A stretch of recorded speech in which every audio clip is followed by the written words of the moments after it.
Ahmed ibn Imam Hassan Cissé moo ma fi yebal ne ma demal nga gàmmu xam naa ne nag dana jafe ndax ñaari at a ngi nii yoo xam ne Cheikh Ahmed ci boppam mooy toog fii ma toog di gàmmu wax dëgg yàlla jotewuñ foofu de ndax moom doomu Imam Hassan Cissé waaye nag comme moom moo ñu yebal dañuy summi suñuy mbubb yëpp mu solal ñu mbubbam rek ñu toog te xam nañ ne bu ñu yebalee rek dinañu tëbb te bu boobaa tëbb Imam Hassan Cissé moo fiy nekk te tëbb Imam Hassan Cissé mooy tëbbi Mawlana Cheikh Ibrahim Niass radiyallahu anhu amul sikk kon nag ci barke Cheikh Ahmed ibn Imam Hassan Cissé ci lañuy tàmbali gàmmu gii nga xam ne ñi ngi ñëw di ko defal suñu mbokk Cheikh Ibrahim Bari te mu wóor ñu ne moom mii toog sax moo ñu ko daax waaye nag ñoom bëgg nañ lépp lu jógee ci pays ba rek loolu moo tax waaye xam nañ ne moom mii toog sax moo ñu ko daax kon nag ñu fas yéene comme guddi gi dem na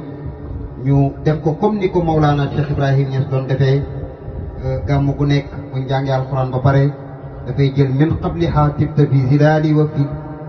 tijjee ko gàmm gi bu paree jox zakir yi ñu jàng dama bëgg bu boobaa ngeen jàng Nuurul Basar ci buntu bu njëkk bi ñu tàmbalee ko boo defee insha allahu taala série gàmm yi ñuy am ren ñu tàmbalee ko ci loolu kon nag bismillah min qabliha tibta fi zilaali wa fi lmustawdain haysu yustafu lwaraqu summa habbatan biladana basharun anta wala mutqatun wala laqu مدارا تركب الشفين وقد هلجم نصرا وأخله غرق وردت النار القليل مكتتما تجول فيها فلست تفترق تنقلب من سالب إلى ريم إذا ما دالمون فدا تبقوا